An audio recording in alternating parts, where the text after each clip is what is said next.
తాకట్టులో ఉన్న మీ బంగారాన్ని విడిపించి అదే రోజు ఉన్న ఆన్లైన్ రేటుకే మేము కొంటాము. Ganesh gold buyers. మా నంబర్ 9160556916.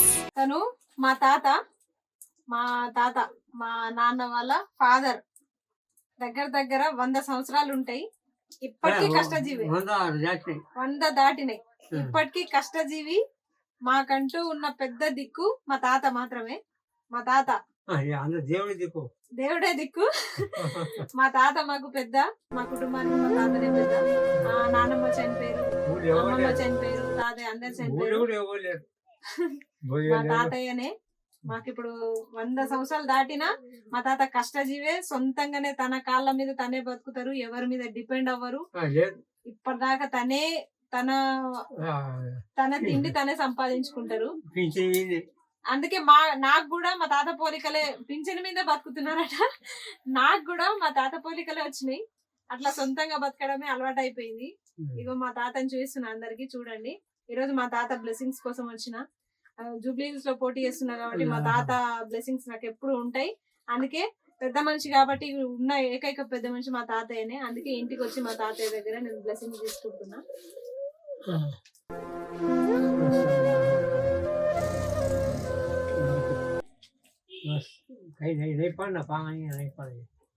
अब हैज तुम्हें पढ़े में अच्छा सुभान अल्लाह दुआ करो। दुआ रोज करते उसमें करो, उसमें हमें शेख हुसैन को हमें दाल सहारा कदम में तुम्हारी दुआ को बुलाना। बढ़िया को भूले घोटे को सबको पहुंचता है। मत देवो क्या बोलते हैं, भैरू मत देवो। भैरू ले नहीं तुम्हें देवो मैं। हां उन भैरू से तीन भैरू आए, कल भैरू के फोन दे दो तो शेख हुसैन दुआ पर अच्छा रखो, इसमें रखो बिस्किट। बिस्मिल्लाह अल्लाह अकबर। वो खुरान भी लिया छोटी लिया। చూడండి, ఇది మా ఫ్యామిలీ ఫోటో. కానీ ఈ ఫ్యామిలీ ఫోటో మేమందరం కలిసి దిగింది కాదు. ఇక్కడ శరీరాలు వేరే వాళ్ళవి, ఫేసులు మాత్రం మా పేరెంట్స్వి. వాళ్ళవి జస్ట్ వేరే దగ్గర వేరే వాళ్ళ మా మామయ్య వాళ్ళ దాంట్లో గ్రూప్ ఫోటోస్ ఉంటే అవి దింపుకొని వాళ్ళ మొహాలు తీసి వీళ్ళ శరీరాలకు పెట్టి మేము ఇక ఫ్యామిలీ ఫోటో లాగా క్రియేట్ చేసుకున్నాము. మాకంత అదృష్టం లేకపోయింది ఫ్యామిలీ ఫోటో దిగడానికి కూడా. మా చిన్నతనంలోనే మా నాన్న చనిపోవడము, 2007లోనే మా నాన్న చనిపోయారు. మా అమ్మ 2019లో చనిపోయారు.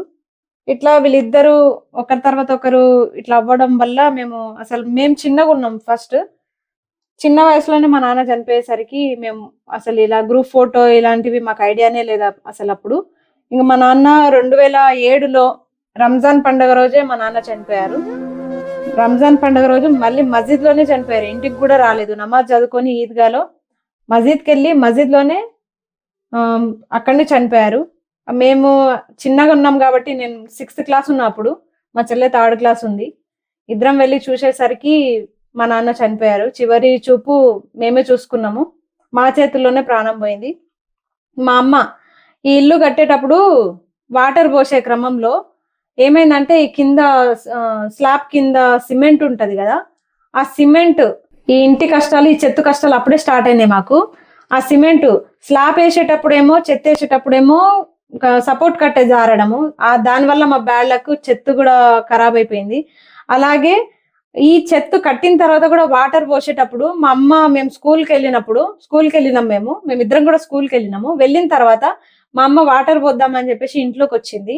ఈ చెత్త కింద ఉండే సిమెంట్ మొత్తము మా అమ్మ తలపైన పడడం వల్ల మేము వచ్చే వరకు కూడా రక్తపు మడుగుల్లో మా అమ్మ కొట్టుమిట్ట ఆడుతుంది. మేము చిన్న వయసు అప్పుడు, 2007 అంటే మేము 6th క్లాస్, మా చెల్లె 3rd క్లాస్. అప్పుడు వచ్చేసరికి రక్తపు మడుగులో కొట్టుమిట్ట ఆడుతుంది. అసలు ఏం చేయాలో కూడా తెలియని వయసు మాకు. అప్పుడే చిన్నపాటి ఆర్ఎంపీ ఉంటే అప్పటికప్పుడు ట్రీట్మెంట్ అయితే జరిగింది. కానీ ఆ ఎఫెక్ట్ ఫ్యూచర్ లో చాలా అయింది. మేము పెరిగే కొద్దీ మా అమ్మకి ఆ సమస్య పెరుగుతానే వచ్చింది. ఎందుకంటే రక్తం చాలా పోయింది, బాగా రక్తహీనత, ఇక ఫిడ్స్ అటాక్ అయింది. ఫిడ్స్ తోటే చాలా ఇబ్బంది పడి మా అమ్మ 2019లో చనిపోయింది.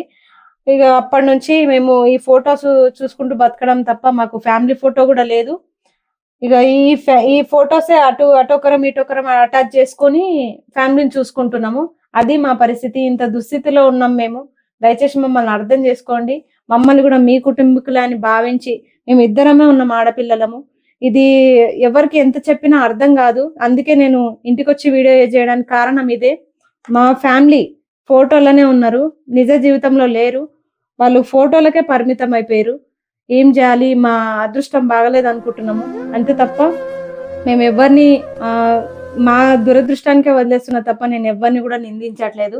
మా అదృష్టం బాగాలేక నా తల్లిదండ్రులతో ఇంకొంతకాలం గడిపే సమయం ఆ దేవుడు నాకు ఇవ్వలేదని అనుకుంటున్నా. ఇది నా దురదృష్టంగా భావిస్తున్నా. నా తల్లిదండ్రుల్ని నేను చాలా మిస్ అవుతున్నా. ఇప్పుడు వాళ్ళు ఉంటే ఎంత సంతోషించేటోళ్ళో. ఎందుకంటే పిల్లల ఎదుగుదల తల్లిదండ్రులకు చూడాలని ఉంటది. వాళ్ళు అది కల్లారా చూసుకోకుండానే వెళ్ళిపోయారు. కానీ వాళ్ళు లేకపోయినా వాళ్ళ పేరు నిలబెట్టే ప్రయత్నం అయితే నేను చేస్తా ఖచ్చితంగా. All the best happy. Thank you so much. Thank you. మా చెల్లె ఫస్ట్ ఇక ఇంటి నుంచి తనే విజ్ చేస్తుంది నాకు. All the best happy Jubilee hills MLA. Thank you so much. అంటే తను అంతకంటే ఎక్కువ కూడా మాట్లాడలేదు అన్నట్టు.